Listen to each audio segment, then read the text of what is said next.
Hi, everyone. I'm Danielle from the Legal Aid Society of Columbus with the tax team, and I'm here with Megan Sullivan, the director of the Low Income Taxpayer Clinic at the Legal Aid Society of Columbus, and Melissa Skilder, the director for the LITC of Southeastern Ohio Legal Services. To kick off this year's tax filing season, we're going to be answering some questions about filing your federal income taxes and claiming the child tax credit. Feel free to leave a comment below and we'll answer what we can. To start us off, Megan, who should file a 21 return? Well, if you have income above a certain amount, you have to file. But even if you don't have to file, you should if you qualify for the child tax credit, to claim any unreceived economic impact payments, or to claim the earned income credit. And to find out if you have to file, you can go to irs.gov tool. Do I need to file a tax return? If it's not apparent on the front page, you can search for it in their search bar. And what if I didn't have any income in 2021? If you qualify for the child tax credit or the economic impact payments and didn't receive them all, you should still file your tax return. And Melissa, what exactly is the child tax credit? Well, it's a credit against the federal income tax that most parents of children under the age of 18 would qualify for. If you owe tax, it reduces the amount of tax that you would need to pay, or if it exceeds the amount of tax that would be required on your income, then it's sent out as a payment from the government to the tax filer. The credit was expanded for year 2021 to cover children through age 17 and remove the earned income requirement. As Megan just said, even if you didn't have any income in 2021, you can qualify for this particular tax year's child tax credit. Half of that was paid in advance in the second half of 2021, and the other half gets paid out as part of your refund on your 2021 tax return. And can you tell us who qualifies? Yes, so for the tax filer, so the parent or guardian that would be claiming the child, they need to have a social security number or an ITIN, and they need to have lived in the US for more than half the year. Then they also need to have a qualifying child.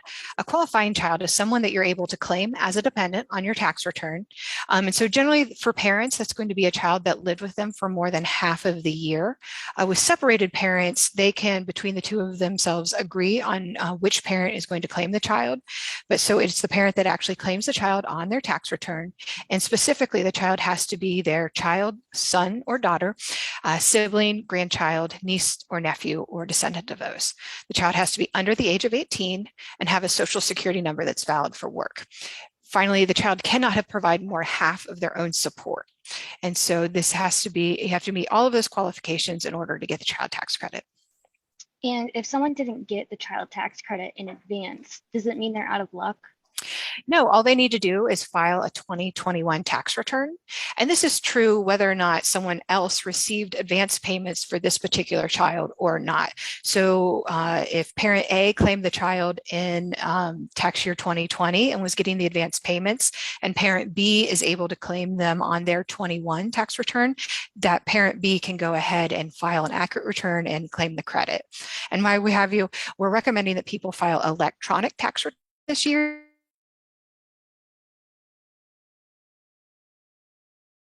Forms I should have on hand or to take with me when I go to file my 2021 tax return?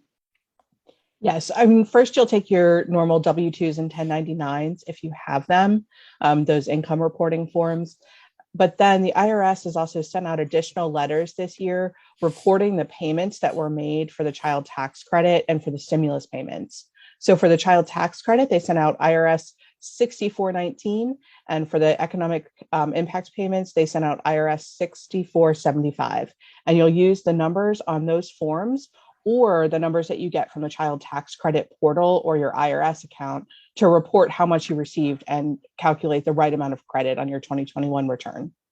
Additionally, for this year, the earned income tax credit can be calculated based on your 2019 income if your 2019 income was more than your 2021 income. So if that is the case for you, bring your 2019 return with you. And Melissa, what should I do if I try to e-file my return and I in turn receive the notification that it was rejected from the e-filing? So what you should do is you've got a choice between two options. You can have that return printed out just as it is and sent in to the IRS in a paper copy. Make sure to send it by certified mail so that you can track it.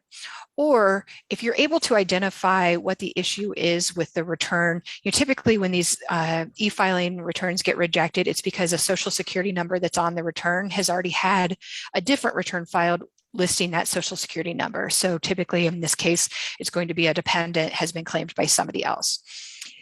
If you want, you can remove that dependent and file it electronically without that person on there, and then immediately file an amended paper return that does include that person. The value of that is that you get that part of the refund more quickly that you agree with the IRS that you'd be entitled to, and then you can also get your sort of claimed that additional portion that relates to the dependent that had to be removed, get that claim in processing.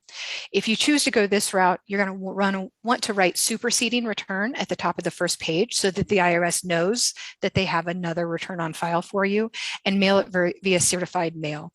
You should keep your proof of mailing and track when the IRS receives it. It's really important, particularly this year, to make sure that if you are sending a paper return to the IRS, keep your tracking information, because we're seeing lengthy delays in the processing of paper returns, and sometimes it's not clear whether or not the IRS received it. So you want to make sure that you have proof that you did that. And Megan, where can people go to get help filing their returns? Well, you can get help from free trained tax preparers who've been certified by the IRS by seeking help from a volunteer taxpayer assistance site or an AARP tax aid site. You can get free online help from those volunteers by going to www.getyourrefund.org/UWCO, or you can find assistance by calling 211 in most counties.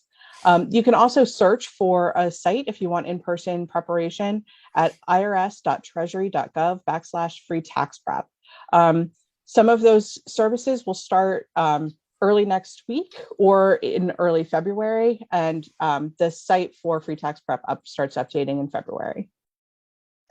Thanks everyone for watching. And if you have any questions that we didn't answer, please leave a comment for us, and we will be back here live on January 28th at 2 p.m. to talk about the Earned Income Tax Credit. Thank you, Megan and Melissa. Thanks. Thanks.